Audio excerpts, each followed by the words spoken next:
Okay, welcome along and thank you for tuning in. We are answering the question today of how do we let our guests know everything they need to know about their upcoming trip? My name is Liam Carolan. I'm Mark Simpson's co-host, and today we are shining the spotlight on a special guest who can help us answer the question. So in a moment, I'll be speaking with Kate Stinchcombe Gillis, who is the Chief Marketing Officer from Touchstay, and she's also one of the co-authors in the book Direct Blueprint.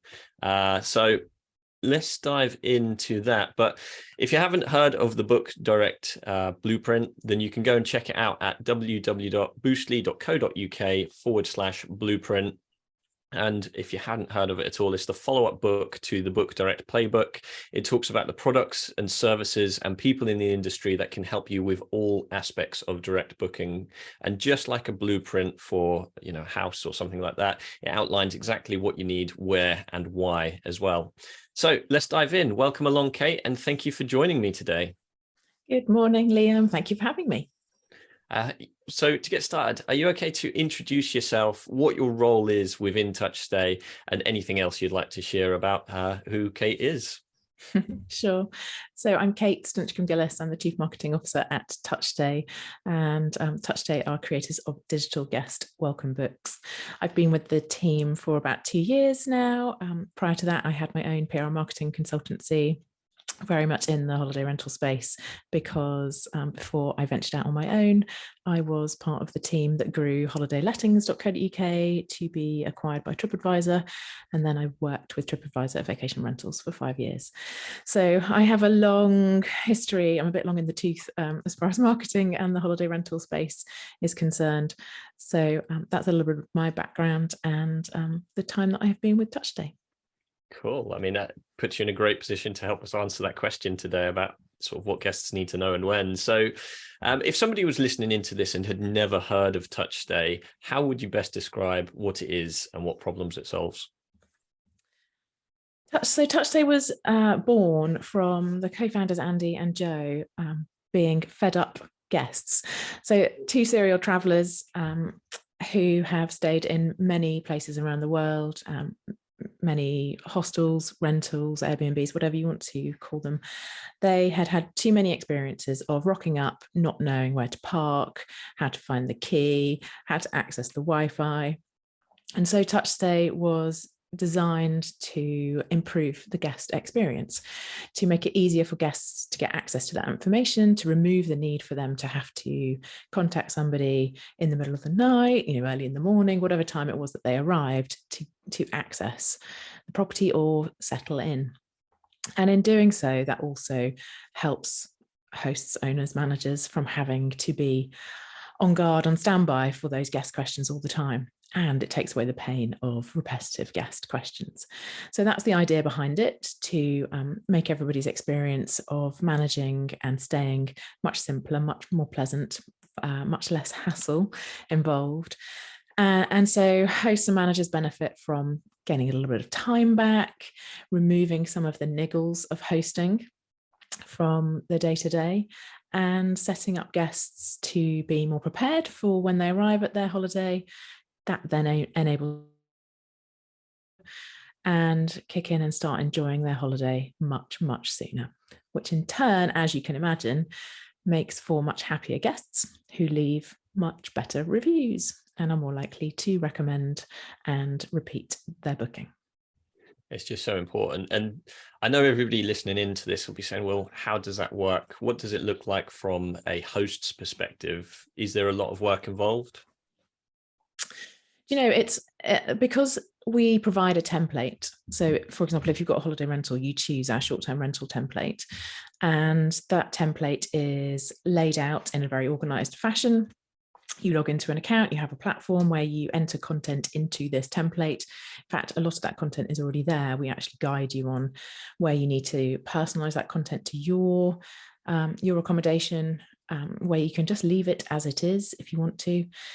And we sort of steer you and say there are 10 essential steps that you probably want to do, like adding a logo, changing the colors to match your branding, obviously putting your name and contact details, how to find the property, how to access the Wi-Fi, and then your favorite recommended things to do in the local area. So all the guidebooks come with a local area guide in them through an integration with Google Places.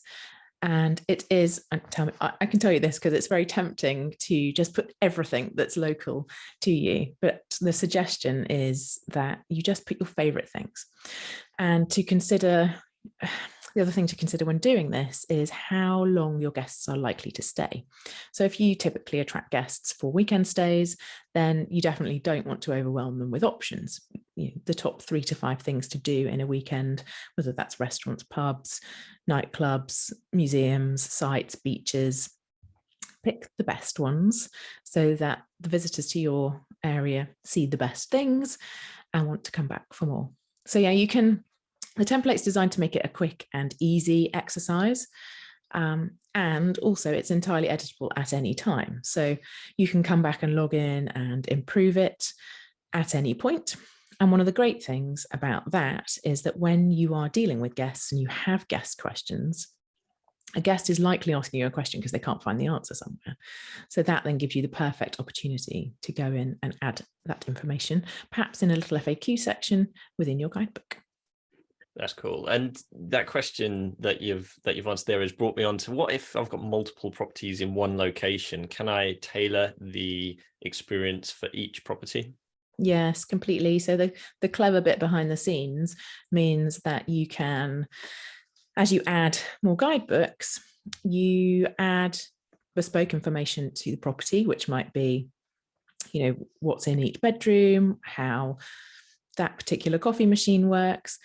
But all of the information that is the same, whether that's your contact details, the local area information, how to book again in the future, you use a tagging system and you say that tag, that content has this tag, which means it goes in all the guidebooks related to this location. That's cool. That's cool, because there'll be lots of people who host a multitude of different avatars in a close by location. It sounds as though you've got that covered. So let's talk from a guest perspective. What does the guest experience? What is their first kind of touch point with this information? How does it feel to them, and what's the benefits to the guest? So the technical bit is that it is a progressive web app, which means that as a host, you share it as a link with your guests. And now that link can go in any of your existing communications, whether you send emails, SMSs, use a property management service, you name it, that link can go in anything. And when the guest opens it, encourage them to open it on their phone, open it in a browser, and the browser will automatically prompt them to save it to their home screen. Now, once they do that, it will appear just like an app icon on their phone. And once they've opened it there on their phone from the app icon, it will start to work offline. So if you're off grid and they need to come and find you, they can do that once you've opened it, and all of that information is stored to your phone. And then using it as a guest is really simple, because all of that organization in the template that I talked about before is replicated in the presentation to the guest. So the guest opens the guidebook, they see a series of category titles, a bit like a content list, and each of those categories opens subcategories and topics where the detail is hidden. And some of the other clever little bits are that you can interlink between one topic and another. So you might, for example, in the arrival information, say, if you arrive early and you want to orientate yourself, go and have lunch at one of our local restaurants, and that might link down to the restaurant section. So as far as the guest experience goes, it's a very, very visually pleasing exercise. They're looking at what looks like an app and works like an app. It's beautifully designed, and it's entirely tailorable to your brand colors. So you can really immerse them in your brand vibe, your brand voice, from the off, and it's entirely up to you when you put it in their hands too. So we would obviously advise that you put it in their hands as soon as you book, as soon as they book. And there are other clever things behind the scenes that mean you can hide sensitive information until a certain time before they arrive, so you don't have to give full access right from the beginning. but it also creates an opportunity for you to drip feed information to them between booking and arrival, because you can send them what we call deep links.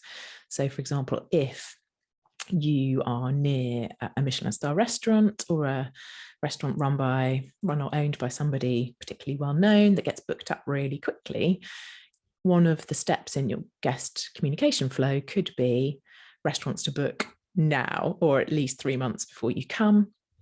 And the link that you provide to them at that point is not just the link to your guidebook, it's the link to that particular restaurant, or the restaurant section in your guidebook. That's really cool. I love the point you made about being offline, because it's one of the things which people may struggle with. Certainly I've got very rural properties, so the fact that they can still access that information, and sort of get that information when they need it is just so important. So what would you say, and I think you've mentioned a few already, the benefits really to a host, why should they really be using a digital guidebook to improve that guest experience? And I think the one you've mentioned, which really stands out to me, is the reviews, which is really important. But I also know that you guys help with emails and things like that. So yeah, what other benefits are there? So the benefit of the guidebook, particularly from a direct booking perspective, is that you can tailor the content and perhaps even add a section that's there's a templated section that's sort of thank you and farewell, but you might want to add a stay in touch or book again section, and there you can say, sign up to my newsletter, or follow us here on these social media channels, go to our website, if here's a code for a discount when you book again, or feel free to use this code and share it with friends. So that there's a huge opportunity there for you to proactively communicate with your guests, not only about the experience they're going to have while you stay, but the future as well. The ways that you can communicate the guidebook to your guests extend beyond just giving you a link. So we have a scheduled messaging platform as part of the tool, and you can send SMS or email. And again, we provide you templates for doing this. So we have up to 7 templates for SMS and for email, where we prompt you a little bit, like I was suggesting with that restaurant example, to drip feed guests between booking and arrival, and even beyond arrival, to ensure that they're having a good time and keeping in touch with them. The idea here being that if you proactively communicate, and you communicate well, and you do it in short bursts, the guests are much more likely to engage with those communications, read them, absorb them, and respond to them in a positive way, and a much more positive way than being sent lengthy emails, weighty PDF attachments, or links to content that may contain lots of information but aren't easy to navigate through. There's something which I'm guilty of that myself in the past. When I first got started in hospitality, I'd send an email with literally, hey, this is all the information. That was almost like throwing up all the information they could possibly need throughout their trip, sent to them when they first book or just a week before. But that's the key thing with Touch Day, isn't it? That you can, like you say, trickle that information just when they need it. And a lot of hosts, I speak to them all the time, who say, hey, why don't guests read what we send them? And you have to look at how and when you're sending that information to really look at why the guest might not be reading. And don't get me wrong, there are guests who just don't read anything until they get to the door and then they call you. But a lot of the time it can be reduce the amount of calls and messages from guests by feeding that information through at the right time, which it sounds like this is perfect for that, giving them the information they need to know when they need to know it, which is cool. What would you say to the hosts out there who go, do you know what? No, I'm on Airbnb and I've got an Airbnb guide and that works just fine. What would you like to say to them? I would say that is a really nice, simple approach. It keeps everything in one place. And if that works for you, that's brilliant. But I also have an Airbnb listing, and I don't have an Airbnb guide because it's just too base. It's really, really too simple. And obviously I work for Touchstay, so I'm going to say that I also have a Touchstay guidebook, and I do. But the huge benefit for me personally is I can see how many times my guests are opening my guidebook, which tells me, A, not only are they reading it, B, I can see how often they're reading it, and I can compare that to how often they're contacting me or not to ask me a question. And I can also compare that to how well they look after the property or not once they've left. So it's, and I think perhaps the thing that may also get lost in things for people who are solely reliant on Airbnb. So it's a link. Airbnb doesn't let you send links. Well, as soon as they've booked, you can send them a link. And also, as soon as they've booked, you do get the phone number from Airbnb too, which immediately opens up another line of communication, immediately enables you to communicate directly with people and start to steer them down the direct booking route and away from your reliance on Airbnb. So there's lots of reasons to not just use the tools that the platform provides. Airbnb is an enormous platform, it's enormously resourced, but its priority is getting guests to stay in places. It is not necessarily to get your guests opening your communications and listening to what you've got to say. Plus, Touchstay offers a 14-day free trial, so you might as well go and have a play, right? 100%. I love that. And you're absolutely right. And you're preaching to the converted with, sort of Airbnb not being the best place to have your guide, because often when people then look at them experiences on Airbnb, you'll actually see Airbnb suggest places to stay nearby or other things to do. So they're actively promoting accommodations which might not be yours as the host. So it's just so important, isn't it, to have your own land, as we're always talking about here at Boostly. When it comes down to the digital guidebook as well, I know that you guys are great with the collection of emails, but also, is there ways for hosts to make extra revenue through some of the things that you do? Yeah, so that was my next thing I wanted to say, actually, because upsells is a conversation that we often have with hosts. And in fact, we've run a couple of webinars on the topic too, with both people who are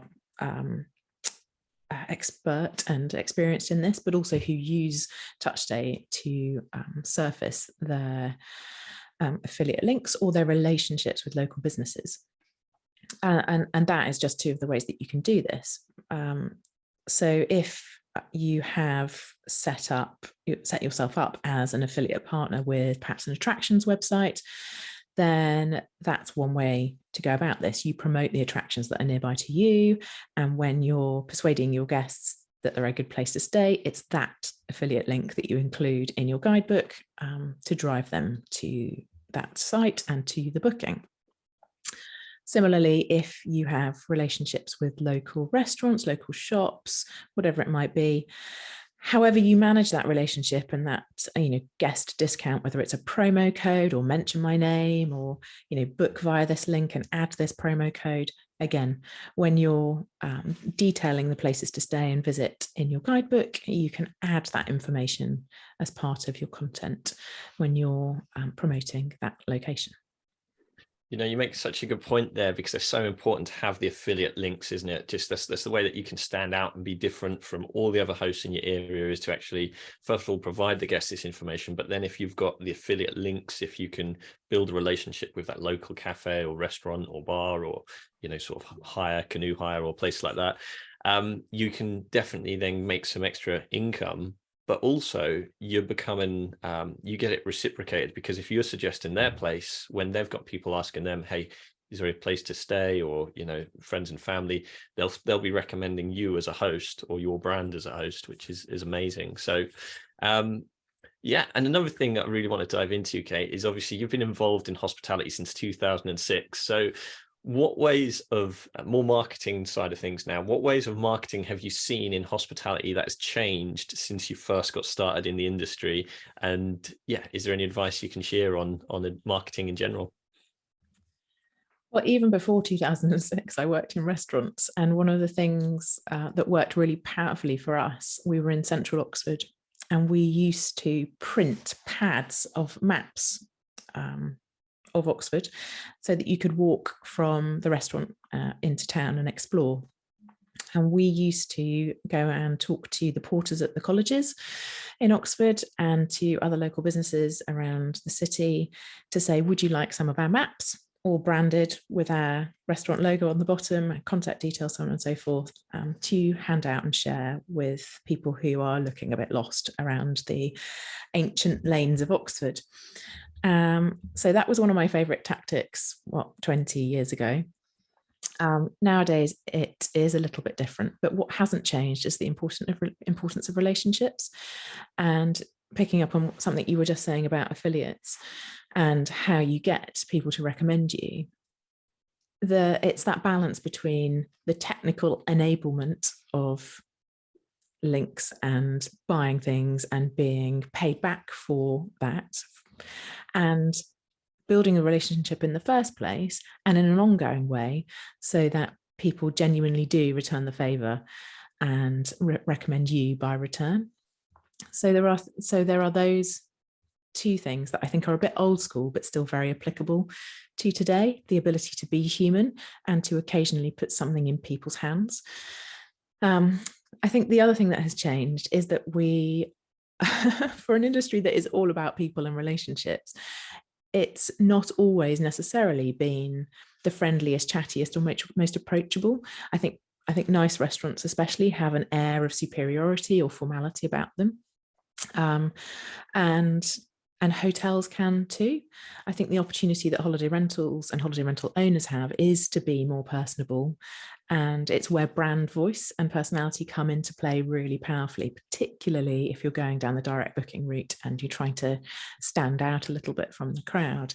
And that's being true to yourself, picking a tone of voice and a personality for both your design and for the language that you use, and how you talk about what your offering is and how you talk to people is a really powerful tool now. And you can see a couple of the bigger hotel chains doing it. If anybody... Well, actually, the brand that most people refer to when they think of sort of chatty, cheeky, smile-raising copy is Innocent Drinks. But if you want to go and see a player doing it quite well in the hospitality industry, go and check out Citizen M. The copy for their hotels and all of the collateral that's inside their hotels is very friendly, a little bit tongue-in-cheek. And definitely a good lesson in adding some personality to your accommodation brand.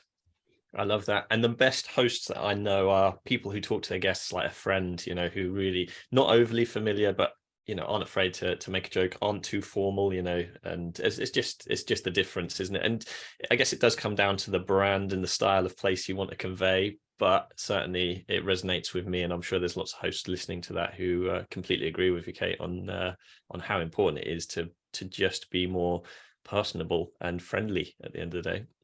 So let's talk about the Book Direct Blueprint. How did you get involved in the Book Direct Blueprint, and what was it like writing your chapter? Well, Mark approached us, maybe at the start of the year. I can't remember exactly. And in classic Mark style, it was one of those not to be missed opportunities, I think. And so as a team, we got together and put our heads together and decided what it is we wanted to talk about and how we could refine our story and our experience and our guidance on guest communication to genuinely help people understand the importance of guest communication and how it helps with managing guests, but also how it could actually be quite a game changer in terms of running a more sustainable business from a productivity perspective and an efficiency perspective. That's really cool. And I know you co-wrote it with Andy McNulty, the CEO. And what do you both hope that the reader's going to take away from your chapter? Well, actionable takeaways is really important for us, whether it's reading a book, attending a talk, going to a conference. And I would like to think that they will both get a feel for us and our business and our brand personality, but also the importance of communicating with guests, the ease with which anybody can start communicating with their guests really effectively today, and also some top tips to just get them started doing that step by step. Tyann, who also works in the team and co-wrote the book with us, she has a very thorough guest communication flow, and it's not that we're recommending that you implement that overnight, but it's just recognizing where there are opportunities in the guest journey to drop an additional proactive communication, and to not think of proactive communication as creating more work for yourself, because the idea is to take the weight off in the long term. And you, like you say, there is actionable steps in there. I've been lucky enough to read the chapter, and certainly there's actionable things that people listening to this will be able to go into the book and actually go off and do. And it's also a great story. It's worth mentioning as well, we've spoken to Andy and Tyann, and if people do want to hear what they've got to say about the chapter, then you can search that on the podcast. Boostly Podcast is available as well. So what do you think the future of Touch Stay is going to be like? It will be full of innovation to make guest communication even simpler and more effective. And if you think about that in the context that we want to make communication easier for you, and therefore more effective for the guests so that their overall experience is better, whilst we have always been a brand that says no integration required, we do recognise that those people who use other tech in the space want to simplify their tech solutions. So we have an integrations program in place. We're already integrated with 5 PMS systems, and there are more on the list for next year. So for those who do use property management systems, then that's a new door opening. And there are some other cool feature developments in the making that will all be revealed at the beginning of 2023. Leaving us hanging. I like that. Yeah. But that's exciting. I mean, I'm excited for you. That does sound like the PMS integrations is a big one, isn't it? So thank you so much for this. So as we reach towards the end, we'd like to just do a couple of quick fire / fun questions, more about yourself. But before we do, for me, the biggest takeaways from speaking to you today is definitely the fact that you can track the number of times people are opening them links, and how you can then compare it to how good that guest was. I think that's such an important one that you can't get from most other technology in there. And I often get asked all the time when we have calls about websites is, what should I include, pre-stay, what information and when should we give it to them? And what I love about Touch Stay is these questions become void when you can simply send out that link at the right times. And you'd like to say that drip feed is just so important. So yeah, really some big takeaways. So let's do a couple of fun quick fire questions. So what top travel, or when you're traveling, what top amenities do you look for personally, and why? Oh my word. Oh, that is a very tricky question. And I've traveled a lot recently. And what has been the most disappointing thing? Face cloths. Face cloths. Okay. Didn't expect that. What about face cloths, and why? No hotels provide them. Mm-hmm. And one vacation rental I stayed in Nashville was very smart and provided black ones. Because, as a host, who wants to find makeup all over their white towels? So they were clever in saying, here's a stash of black face cloths, use them to your heart's content to take your eye makeup off, take your foundation off, whatever it is. It doesn't bother us because, they're easy to clean. That's really cool. Do you know what? You've reminded me, and a great tip for people listening, you can actually buy, from Amazon and places like that, you can actually buy ones which say makeup cloth, you can actually buy there you go. Sort of dark ones. They're fantastic and great for hospitality if you're looking to supply them. Mark talks about you guys as the Avengers in the Book Direct playbook. Is there, what superpower would you have if you could have any superpower? Oh my word. I might steal something from Tyann here. I would like a wand that waved magic fairy dust over grumpy guests. to make Yeah, everybody cheery. I can get why that is. That's one that we'd all like, hey, that would be a bestseller in no time at all.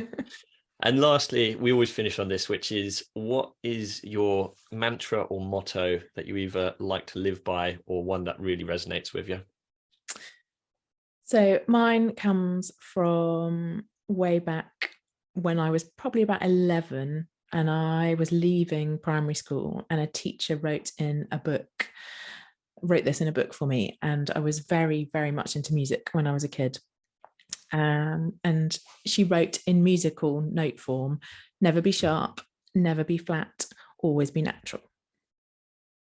And I think in having found my way into the hospitality industry and various aspects of it, it's something that has held very true and very reliable over the years. I love that one. That takes you back to when you were 11. Wow, that is stuck with you. So how can the listeners get in touch with yourself or with Touchstay? So you'll find Touchstay at touchstay.com. You'll find me at kate@touchstay.com. You'll find me on Twitter as Kate Stinchcombe. Same on LinkedIn. It's a bit of a mouthful of a surname, I do apologise. But there is only one of me, so that generally makes it a little bit easier. Love it. And of course, we'll add these to the show notes as well. So thank you so much.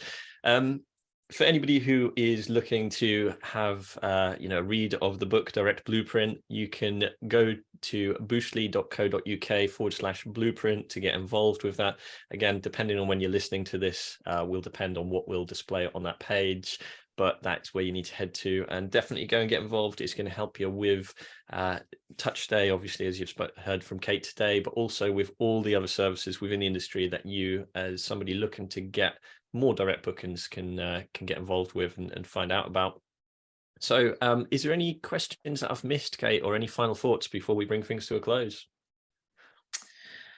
I don't think you've missed any questions. I think I would just say that, touching on the grumpy guest point, it can be very, very easy as a host in hospitality context to lose sight of the reason you got started, or to lose a little bit of the joy that hospitality can bring.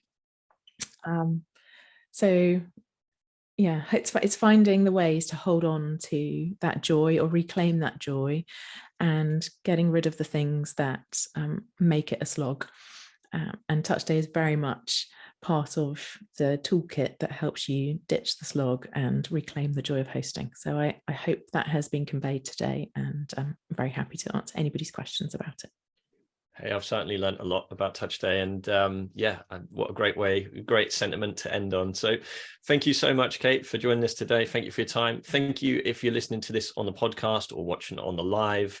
That's bye from me, and that's bye from Kate as well. We'll see you on the next one. Cheers, everybody. Bye for now. Having a blast, gonna get it on the Boostly podcast. Boostly like Bruce Lee, cause it's so hard and the T is loose leaf. Making up those rhymes, don't write it, just do it loosely.